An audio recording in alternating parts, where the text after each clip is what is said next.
As a beginner, which one would you buy? A 20-gallon rimless all-in-one tank, a 40-gallon breeder with HOB filter, or a 65-gallon internal overflow with sump and composite stand? If you're curious, stick around. We'll talk about it.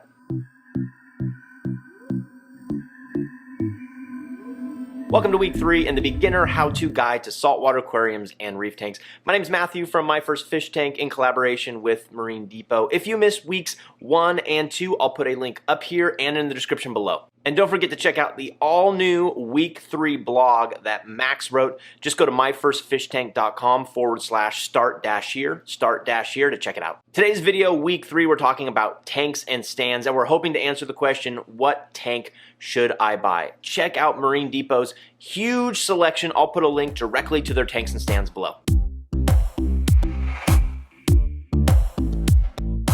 You're a beginner and you're wondering, what aquarium should I buy? You start doing your research and you start to feel a little bit overwhelmed. Well, we're going to talk about 8 things to consider before buying your first tank.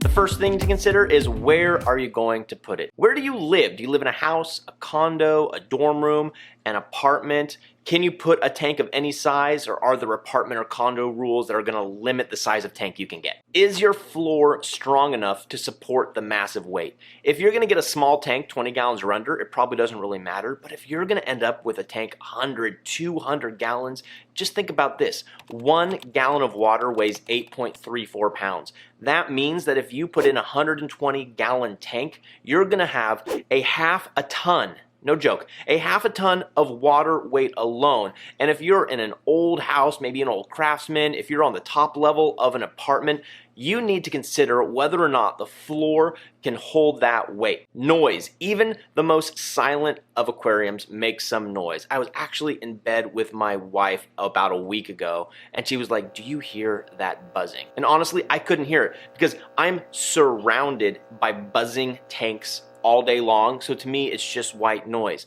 But if you are sensitive to noise, you want to think about where you're going to put it, and putting it in your bedroom might not be the best option. I also wouldn't place a tank right next to your air conditioning or heating vents, mini split system, a fireplace, or some sort of floorboard heater, because the constant change in temperature could have a really detrimental effect on your livestock. Do you have outlets nearby? And not only that, do you have enough amperage to run your tank?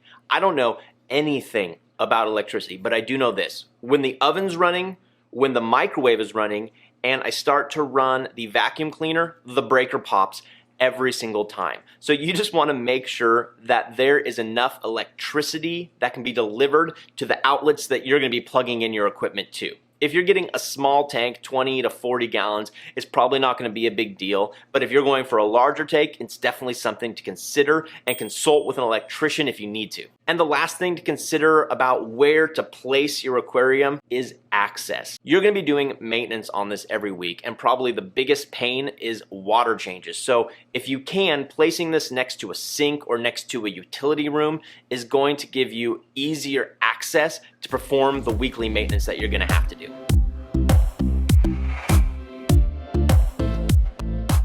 Consideration number 2 when deciding on the question, what tank should you buy? Glass or acrylic? Let's talk about glass first. Most commercially available tanks are made of glass. Check out these tanks at Marine Depot. I think all of these are glass tanks, with the exception of these few acrylic tanks, but these aren't specifically designed for saltwater tanks. Every saltwater option at Marine Depot is a glass tank. I would also venture to say that the vast majority, 95% or more, of saltwater aquarium hobbyists use a glass tank. There are some out there that use acrylic tanks, but those people usually have those tanks custom made for them. Glass tank thickness is actually pretty thin, and you usually find them from a 1/4 inch to 1 inch being a really, really thick glass tank. If you do go with an acrylic tank, they can often be quite a bit thicker. When researching tanks, you're going to run across 2 terms, Starfire and low iron glass. Starfire glass is low iron glass, but it's a brand name and probably the most widely recognizable brand of low iron glass. Check out this picture. Standard glass has a high iron content, which gives it this greenish hue, What low iron glass does is it takes out a lot of that iron, which takes away that green hue and just makes the glass a lot more clear.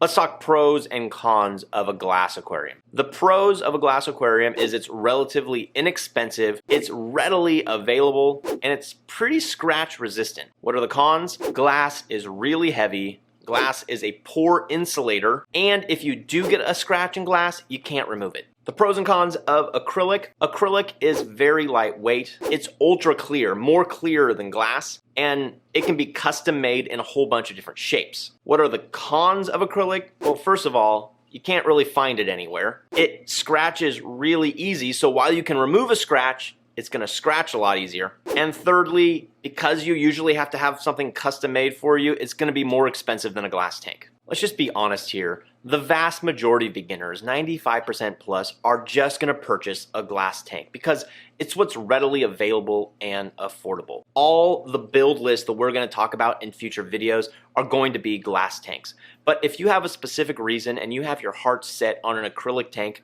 then just go for it. Do your research and you'll probably have to have something custom made for you.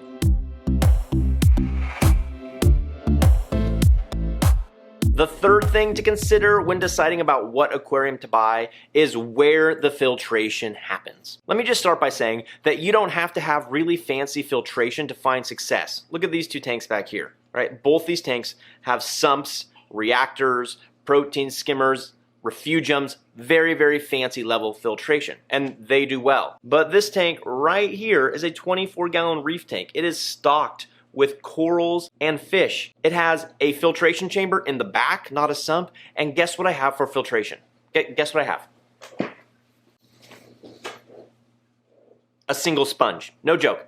This is the entirety of the filtration. All I'm saying is when you're thinking about what type of aquarium you can buy, you don't have to go fancy. But let's talk about the different options of where filtration is located in various tanks.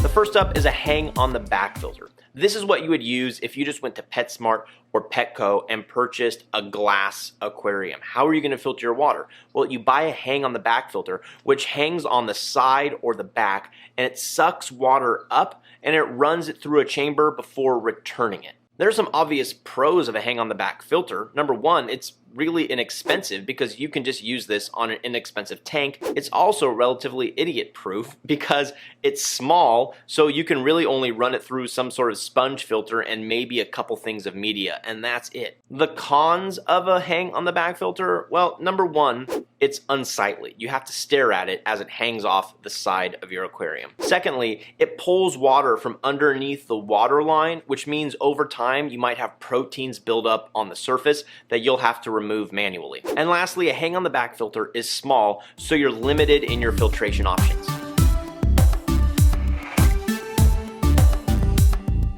The second type of filtration is a canister filter. You almost never see these in the saltwater hobby side, but a canister filter is just a contained canister that uses a pump to suck water out of the tank, run it through various stages of filtration inside the canister, and then returns it into the tank. Honestly, the only people I've ever seen use these in a saltwater aquarium were former freshwater aquarium people who had the canister filter lying around. The pros of a canister filter, it offers more filtration potential than a hang on the back filter. It's more affordable than going with a large sump. It can be hidden and you can fit it into small places, and it's less obtrusive looking than a hang on the back filter. The cons, it's more expensive than a hang on the back filter. It's often not as powerful as a large hang on the back filter. It doesn't do a surface skim, so over time you may have to clean proteins off the surface of the water. And you're extremely limited as to filtration options because you can only use equipment that fits inside the canister itself. And since we don't use this in the saltwater hobby, you're not going to find a lot of other pieces of equipment or even advice on how to best use it.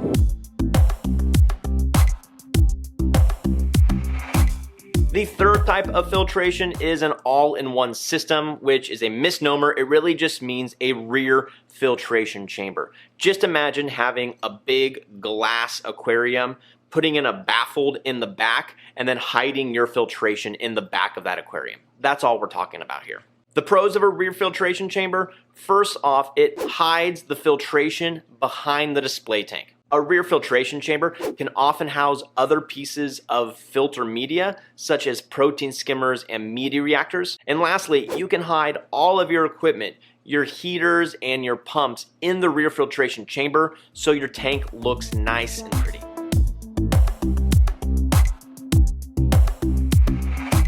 And the fourth type of filtration option is a sump. A sump is just a second aquarium basically that is housed directly underneath your display tank, and it is where you put all of your filtration gear. The pros of a sump: first off, it gives your tank an overall greater water volume. It gives you a whole bunch of more filtration options, and it hides all of your ugly gear. What are the cons of a sump? There's really just two. One, it's a lot more expensive to have a sump, and two, it gives beginners, I think, too many options and it overcomplicates things for them. We're going to spend several future videos talking all about filtration, but just understand this right now when you're trying to answer the question, what tank should you buy? The tank you buy now is likely going to dictate where the filtration happens, how much filtration you can do, and what pieces of filtration equipment you can use. The fourth consideration when deciding what aquarium you should buy is budget. There are upfront aquarium costs and there are ongoing aquarium costs. And obviously a larger tank is going to cost more, but how much more? So let's look at the Innovative Marine 20-gallon Pro Bundle and the Innovative Marine 50-gallon Pro Bundle and do a cost comparison. A couple caveats here. One, these are very rough estimates and I'm going to be using some nice gear. So when you see the price tag, please don't panic. We can do this for a lot less money. And in future videos, we will show you how you can build tanks exactly like these for a lot less money. So don't panic. This is just to give you a general idea of the upfront cost difference between the size tanks and the ongoing costs. Let's start with the upfront costs for the Innovative Marine 20-gallon Pro Bundle. This system comes with the filtration, return pump, screen top, algae scraper, and for $300, it's a really good deal. But you're gonna need to purchase a few more things to make this work. A 75-watt heater, LED lights with mounts, a wave maker, 25 pounds of live rock, 20 pounds of sand, a couple fish, and 20 gallons of salt water. And when you add all this up, your total is $813. Okay, so when you see that price tag of $813, please don't panic. Like we said, you can do this for probably half that amount, and we'll talk about how to do that in a later video. Now let's jump to the upfront cost for the 50-gallon Innovative Marine Pro Bundle. Again, it comes with everything you see: the tank, the filtration, return pump, screen top, and algae scraper, and it costs $600, so we're already at $300 more. For this build, you will definitely need a stand, a larger heater, 2 lights with their mounts, a larger wave maker, 60 pounds of live rock, 50 pounds of sand, probably a few more fish, and 50 gallons of salt water for a starting price of $1,947. That's $1,134 more than the 20-gallon system. So we just want you to understand that where you may see the price of a tank and say, oh, it's only $300 more,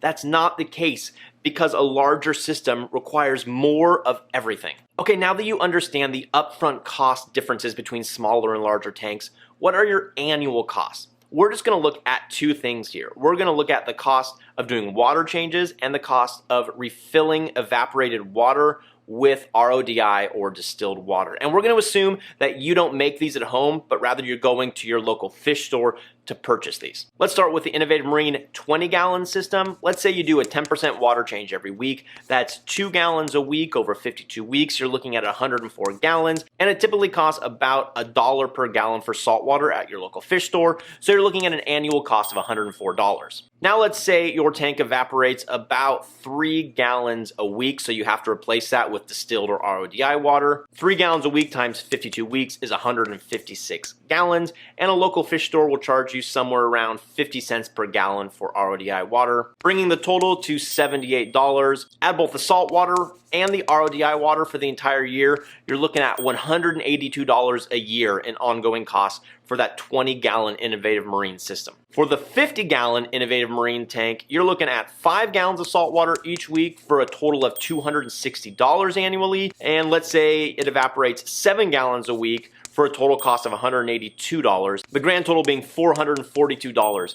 That's a lot more than the $182 for the 20-gallon tank. And again, don't panic, because you can make your own saltwater and your own RODI water at home for probably half that price, if not less, by purchasing your own RODI filter. We're not going to talk about that today, but trust me, we will talk about that in detail in later videos. And the last budget consideration is electrical costs. If you live in an area like I do in Southern California, I have Southern California Edison. For those of you Southern California people, you know this. It's a very, very expensive electrical district. If you're going with a smaller tank, 20 gallons or so, you're probably not going to see a huge increase in your electrical cost. But if you go with a larger system, you may notice a difference. Things such as your pumps, your heaters, and your lights will consume quite a bit of energy. So just take that into consideration for your ongoing costs when purchasing your saltwater aquarium.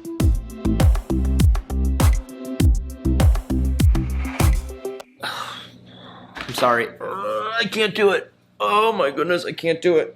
Are you as bored as I am right now? I am so bored of this video. It's such good information, and for a beginner, I think it's really, really important and good stuff, but I am so bored editing this video, and I have like 15 more minutes to go. So what we're gonna do is we're gonna cut tanks and stands off, and we're gonna put it into part 1 and part 2. Gives me a little bit of a breather, and hopefully it will give you a little bit of a breather so you don't pull your hair out with boredom. I'm so sorry it's boring, but it's just really important information. Okay, I'm not going to say if you like this video, but if you found this video helpful, consider giving it a thumbs up, subscribing to Marine Depot and to My First Fish Tank. And as always, happy reefing. We'll see you next week. Be well, everybody.